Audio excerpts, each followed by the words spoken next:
Buc-ee's is truly remarkable. It's a fact we all recognize, especially if you've visited one. This is no accident. It's part of their strategic design. However, this also means there are limitations on where Buc-ee's can establish new locations. Despite their aggressive expansion efforts, including plans to open an impressive 3 locations in a fortunate new state, there are still several states where Buc-ee's is unlikely to appear next. Let's explore the reasons behind this. Buc-ee's is dedicated to providing an exceptional experience for every guest, every visit, earning it the nickname Disney World of gas stations. One reason for this reputation is their sheer size. A typical Buc-ee's spans over 50,000 square feet, making it about 50% larger than the average grocery store. In fact, it's 12 to 15 times bigger than a typical convenience store. They utilize this vast space to offer a wide array of products, selling just about everything you can imagine. At Buc-ee's, you can find a wide variety of items. From hot and cold food options to pre-packaged snacks, the choices are extensive. They also offer a selection of drinks, shirts, merchandise, and cookware. Essentially, you can purchase almost anything you need there. A typical Buc-ee's location employs over 150 people, ensuring a bustling and well-staffed environment. Buc-ee's offers competitive wages, with cashiers starting at $18 an hour and restroom crew members earning $20 an hour. Department managers receive between $25 and $33 an hour, while car wash managers earn over $125,000 annually. As you can see, this is a significant and costly operation.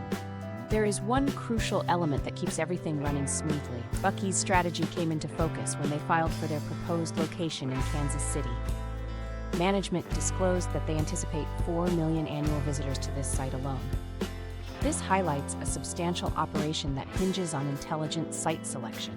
More specifically, it seems that Buc-ee's typically selects locations based on a few key factors. They prefer sites near major highways, positioned between 2 large cities or popular tourist destinations, or both. Additionally, they look for areas where land is affordable, often with tax incentives, typically targeting parcels of over 20 acres. Given these preferences, there are some states that are unlikely to ever meet these criteria. Let's take a look at a few states where Buc-ee's is not expected to expand. Vermont is often overlooked by restaurant chains due to its small size and rural nature. The state simply doesn't generate enough traffic to attract these businesses. Burlington, the largest city, has a population of just 45,000. Additionally, Vermont excels at supporting its local businesses, which means residents are generally inclined to steer clear of chains. To give you an idea, Vermont doesn't have a Chick-fil-A or a Waffle House.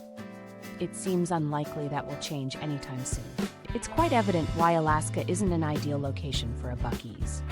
The state's vast geographic spread and isolation pose significant challenges.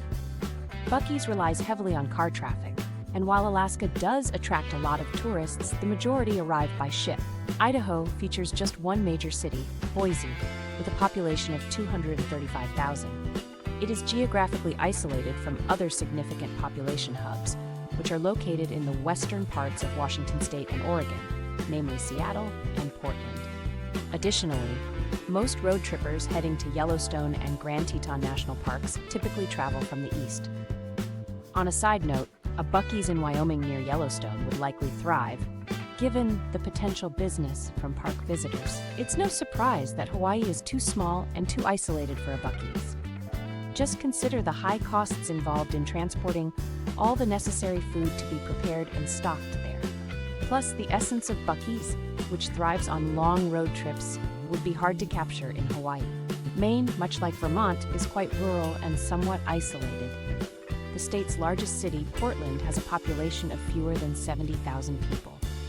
Although there is some cross-border traffic from Canada, it's uncertain if Buc-ee's would hold the same attraction here as it does in the southern United States. North Dakota has an abundance of oil, but unfortunately, that alone won't create the level of traffic necessary for a Buc-ee's location. On the other hand, South Dakota is rich in tourist attractions, including Mount Rushmore and the Badlands, which draw significant crowds. Rhode Island isn't the ideal location for Buc-ee's because Massachusetts offers a more strategic spot. If Buc-ee's aims to capture traffic between Providence, Rhode Island's largest city with a population of about 190,000, and Boston, they'll find that the potential sites are all in Massachusetts. The combined populations of Providence and Worcester, Massachusetts, which is around 206,000, might not be enough to attract Buc-ee's interest. Additionally, the best areas to tap into traffic from Hartford, Connecticut, are between Hartford and Springfield, Massachusetts, with a population of about 154,000, or between Hartford and New Haven.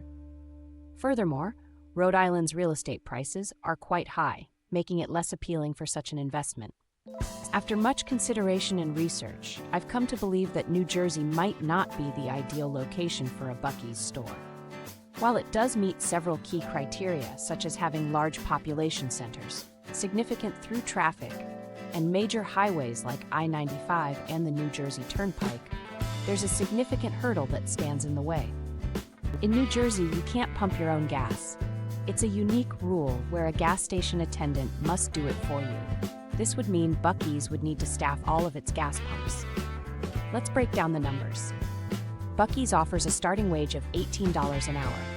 If we assume each employee can manage 2 gas pumps, although some might argue for 1 employee per 4 pumps for efficiency, or even 1 per pump for exceptional service, we'll settle on a middle ground for this example. This would require 60 employees for a typical setup of 120 pumps. Naturally, you wouldn't need to maintain that level of staffing around the clock, as there are fewer drivers at 2 a.m. compared to 5 p.m. So let's assume the average staffing level comes to about 30 full-time equivalents, 60 employees during peak times and 20 during off-peak times, with variations depending on the traffic flow. Calculating $18 per hour for 30 employees across 24 hours a day, 365 days a year, results in an additional $4.7 million in annual expenses just for wages. This figure does not include taxes, insurance, benefits, and other related costs. Once more, it's important to note that this isn't a definitive figure. It's simply an example of the additional expenses Buc-ee's might face. This highlights a crucial underlying question. Why undertake all these efforts when you could simply construct just across the border in Delaware or New York? In conclusion, these are the 8 states that are unlikely to have their own Buc-ee's. It's unfortunate, but economic factors play a significant role. Buc-ee's requires a high volume of traffic to sustain its operations. Now we have an understanding of where Buc-ee's is less likely to expand. We have information on where Buc-ee's is currently planning to expand. Additionally, there's been discussion about potential future locations for Buc-ee's to consider for their next build. If you enjoyed this, subscribe to The Coconut Mama on YouTube at youtube.com/@thecoconutmama for more.